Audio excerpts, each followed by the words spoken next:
Atom और molecule के बीच में क्या डिफरेंस है, आज हम ये पढ़ेंगे। अगर इसे शॉर्ट में कहा जाए तो एटम को हम ब्लॉक्स, लेगोज या ब्रिक्स कह सकते हैं और मॉलिक्यूल वो चीज़ है जो हम इनकी हेल्प से बनाते हैं। किसी भी एटम के कुछ इम्पॉर्टेंट पार्ट्स होते हैं, जैसे ये न्यूक्लियस। ये न्यूक्लियस प्रोटॉन और न्यूट्रॉन से मिलके बना होता है, इसलिए हमने यहाँ इसे छोटे छोटे डॉट से रिप्रेजेंट किया है। और इस न्यूक्लियस के चारों तरफ इलेक्ट्रॉन्स डिफरेंट ऑर्बिट्स में घूमते रहते हैं। तो इन इलेक्ट्रॉन्स को हम ये ब्लैक डॉट से रिप्रेजेंट कर देते हैं। हम एक और एटम बना लेते हैं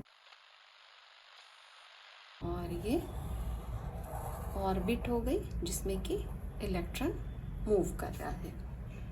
यहाँ हमारे पास दो तरह के एटम्स हैं और भी डिफरेंट तरह के एटम्स होते हैं, और वो एटम किस तरह का है ये डिपेंड करता है कि उस एटम के न्यूक्लियस में कितने प्रोटॉन हैं। इस एटम के न्यूक्लियस में 8 प्रोटॉन हैं, तो ये एक ऑक्सीजन एटम है। और इस एटम के न्यूक्लियस में 1 प्रोटॉन है, तो ये हाइड्रोजन एटम है। और भी डिफरेंट तरह के एटम्स होते हैं, हमारे पास तकरीबन 100 तरह के डिफरेंट एटम्स हैं, जैसे कार्बन है, हाइड्रोजन है, ऑक्सीजन है, क्लोरीन है, फ्लोरीन है। तो इनका पूरा नेम लिखने के बजाय हम इनको सिंबॉलिकली रिप्रेजेंट करते हैं। हर एक एटम एक दूसरे से डिफरेंट होते हैं, जैसे कि ये लेगो ब्लॉक्स हैं, ये भी एक दूसरे से डिफरेंट है। जैसे यहाँ आप अगर देखें तो हर एक ब्लॉक्स का साइज अलग है, कलर डिफरेंट है, ये थोड़ा थिक है, ये थोड़ा थिन है। तो ये हर एक लेगो ब्लॉक डिफरेंट साइज और डिफरेंट कलर में है। मतलब इनकी पूरी हर एक लेगो ब्लॉक की अपनी अपनी डिफरेंट कैरेक्टरिस्टिक्स है।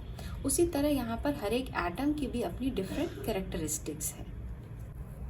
हमारे पास अगर एक ही तरह का लेगो ब्लॉक्स होगा, मान लीजिए ये ग्रीन कलर का, ये इसी साइज का सारा लेगो ब्लॉक्स है, तो उसके हेल्प से हमारे लिए कुछ उसके साथ बनाना मुश्किल हो जाएगा। जैसे अगर हम एक हाउस बनाना चाहें तो सिर्फ इसके हेल्प से बनाना मुश्किल हो जाएगा, लेकिन डिफरेंट तरह के ब्लॉक्स हैं तो हम इजीली बना पाएंगे। तो हम अब मॉलिक्यूल पे आ जाते हैं। यही चीज़ एटम के भी साथ होती है। अगर हम डिफरेंट एटम लें तो उससे डिफरेंट डिफरेंट टाइप्स के मॉलिक्यूल बनते हैं। मान लीजिए हमारे पास एक ऑक्सीजन एटम है और उसको हमने 2 हाइड्रोजन एटम्स के साथ कनेक्ट कर दिया, तो हमारे पास क्या बन जाएगा, एक वाटर मॉलिक्यूल बन जाएगा, और इसे हम H2O से रिप्रेजेंट करते हैं। इसी तरह मान लीजिए आपके पास 2 कार्बन एटम्स हैं और आपने उसको हाइड्रोजन एटम से कनेक्ट कर दिया, और यहाँ एक ऑक्सीजन और ये एक हाइड्रोजन, तो ये रिप्रेजेंट कर रहा है इथेनॉल को। वीडियो के शुरुआत में हमने ऑक्सीजन और हाइड्रोजन एटम की बात करी थी, तो यहाँ हमने एक ऑक्सीजन एटम ले लिया है और 2 हाइड्रोजन एटम्स ले लिए हैं और इनको आपस में कनेक्ट कर दिया है।